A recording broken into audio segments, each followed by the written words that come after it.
poems have appeared in numerous national publications and also included in the 2000 anthology Weavings, which was Maryland's Millennium Anthology featuring Maryland writers. Sam rather, received his MA from Johns Hopkins University, and I'm happy to say that his first full-length collection of poems, which looks like this, Suburban Myths, is hot off the press, and that is what he'll be, I imagine, reading from today. With that, I give you Sam Schmidt.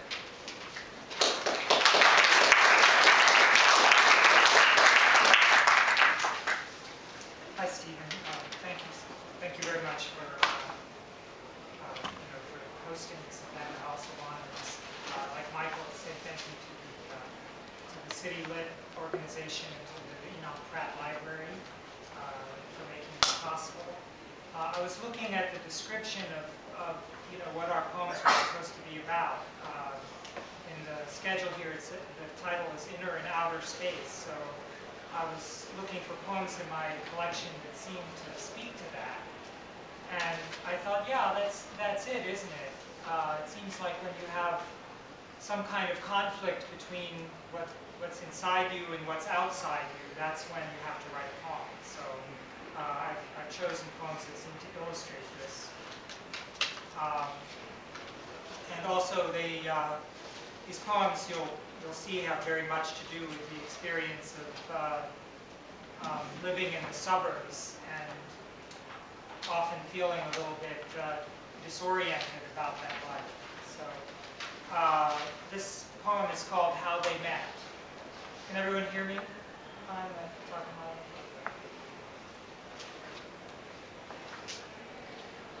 The old story of true love found. She tells it again.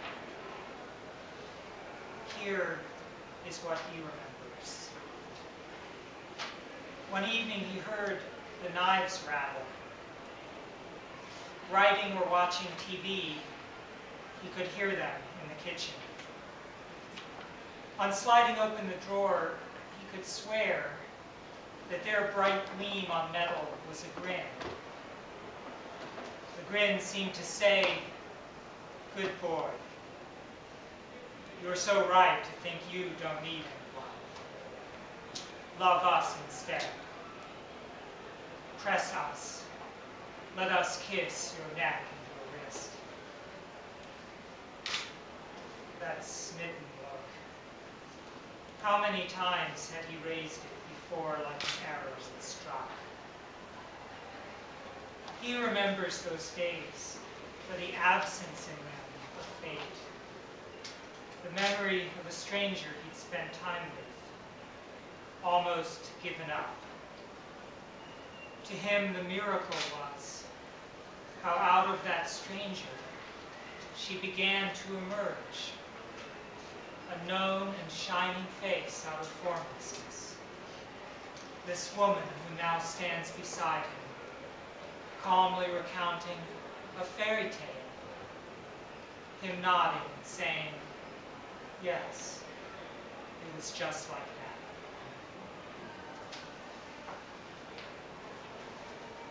I think the funny thing about the suburbs is that it's sort of like the way nature was for the ancients. We're living in this environment and we know absolutely nothing about it. I have no idea how my car works. I have no idea what the history of my suburb is, my particular area where I live and go off to work every day. So the positive side of that is I get to make up myths about it. This is called Suburban Myth number 12. I imagine that there's a book that I'm unable to write that is full of these suburban myths, and hundreds of them. So when I number a poem, it kind of evokes that book, that unwritten book. Maybe you all could help me write some poems. Suburban Myth number 12.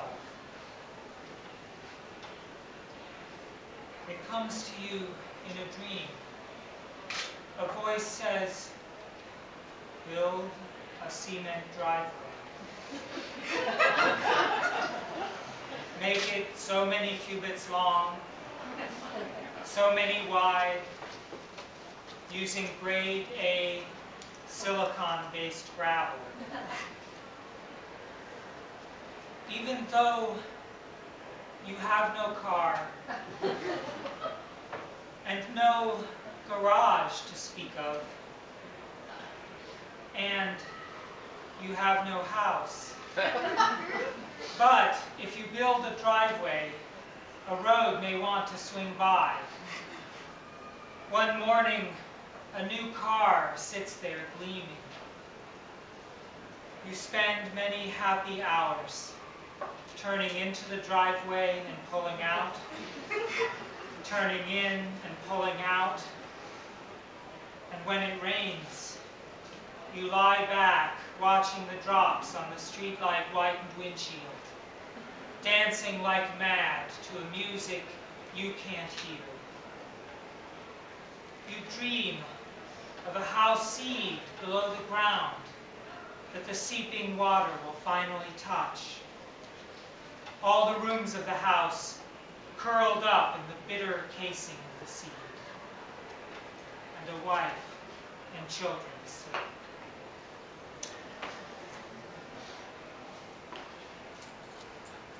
Okay, this is a similar poem. It's also kind of an origin poem, but I noticed as I was writing these poems that all this stuff from natural history started to creep in, and I realized that was because I had young children, and we kept going to natural history museums. And I didn't think I really had any interest in ancient sharks or dinosaurs, or that the book is full of these kind of things. Suburban myth number 17.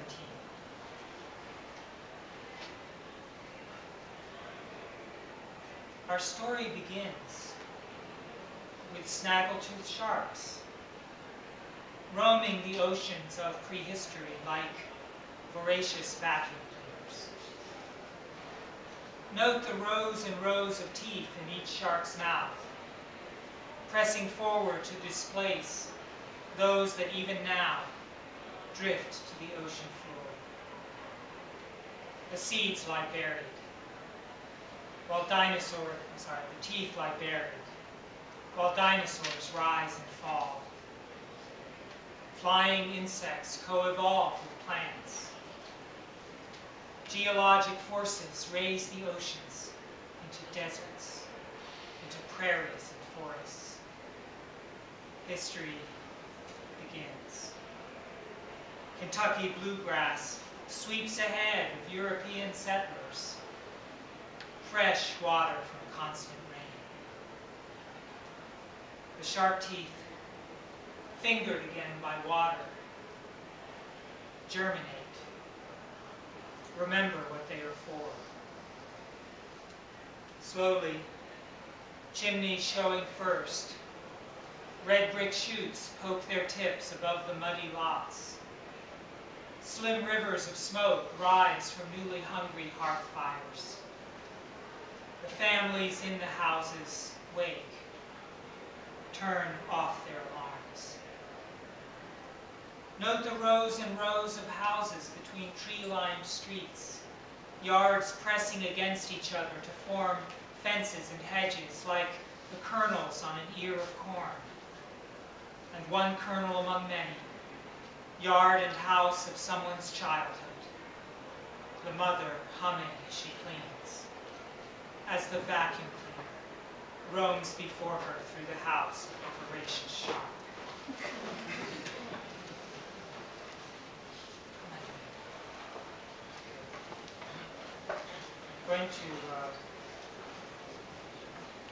I'm going to read two more.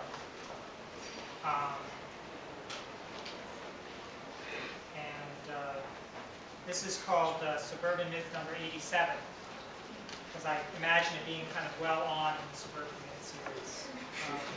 It's actually 4 sonnets, and in tone it's probably it's either more serious or more darkly humorous than my other poems. So you'll have to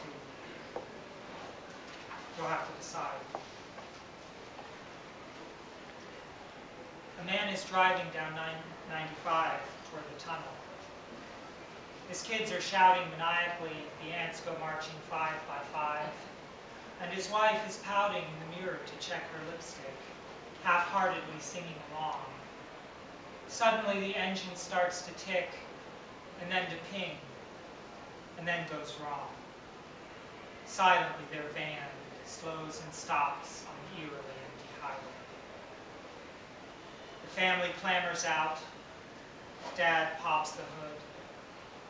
Around them, industries decay. The bay, a gray slick at the sight line. The smell of sulfur mixed with brine. Here's our problem, he says, reaching in as a puff of steam engulfs them all.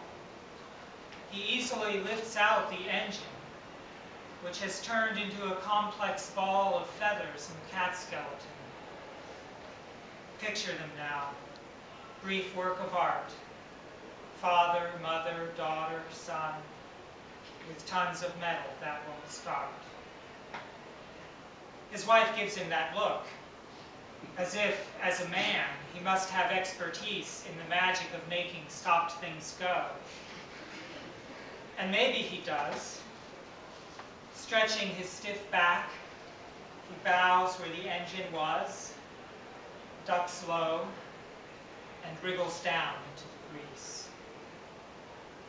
He gags on the fuel line, which he turns the key, but pistons start popping in his brain. He's guzzling gas, which burns his throat, but jolts him into focusing on just one thing: go fast, go fast. It's like his arms are hugging metal, deeply crossed in the car's innards, as if on a bike he's pumping furiously. He farts exhaust, and briefly feels the ecstasy of speed, of everything simplified. Hearing the kids' faint singing, he's inspired to pump harder, happy that they're happy. His humming shakes the car. This ride is the job for which his heart was wired. All too soon it ends. Somewhere his wife eases back on the pedal, chokes off his fuel. The sudden black, a knife that shudders through him. He starts to cough. He sucks at the empty fuel line, an addict without his fix of gas. As a dull pain climbs up his spine, he hears the hood pop. Footsteps pass around to the car's front bumper. Then light overwhelms his eyes, and grease still cooks his skin. He tries to rise, and only then he knows he's stuck, fused in. His fright is mirrored back on his wife's face. She looks both ways and shuts the hood again. Figure that out. But they said this first section is kind of short. We need some more poems for this section if you have any that you think would fit there. And it was so uncanny because, you know, I did. And so I figured out the ending to this poem as, you know, in order to get it into the book. So this is called Suburban Husband. And don't be alarmed, at one point I bark like a dog. So the epigraph: as a white dog barks incessantly. I'm the man who avoids the neighbors because they cock their heads like finches when I use words they vaguely recognize from the back covers of Reader's Digest. I'm unable to answer their questions about the proper handling of the flag. I'm hesitant about installing new electric outlets, fearful the furnace might explode, afraid of the sump pump, that it may one day quit right when it floods. Also afraid to inspect it for fear of causing that very problem. Your husband, horrified of the lawnmower, that it could suddenly vibrate out of my hands, go on a rampage, mow down the white dog that is barking incessantly, mow down those neighbors at the very moment they have just stepped back to admire a flagpole they've installed. I follow a secret passage through my dreams into the world. It's night, and who would have guessed it? I'm also the white dog.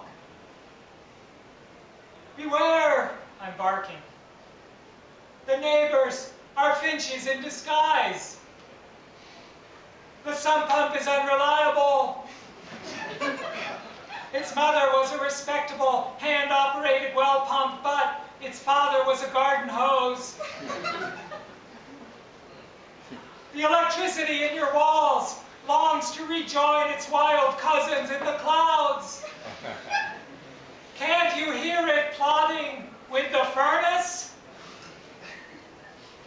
Beware, beware, and whatever you do, for God's sake, don't subscribe to Reader's Digest. With my keen ears, I hear myself, several houses over, snoring next to you, in bed.